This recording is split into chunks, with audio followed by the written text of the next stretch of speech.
This is the Lone Crater YouTube. We hope this video helps.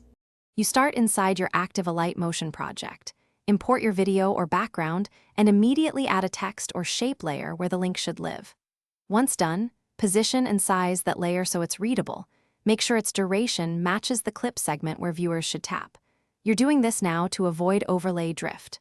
Also activate snapping and use the grid if needed. These small steps prevent the link from shifting when you animate or trim later. Because Alight Motion does not create true external hyperlinks inside exported video files, you simulate a clickable link. Type the full URL or a short CTA in a text layer and place a transparent button shape beneath it to indicate a tappable area.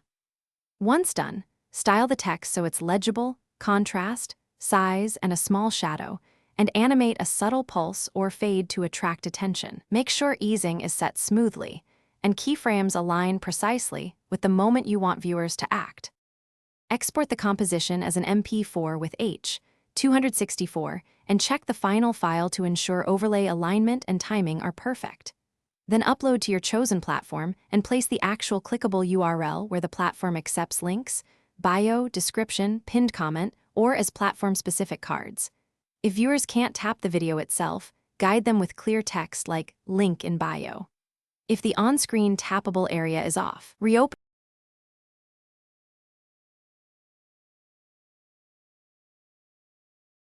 Thanks for watching.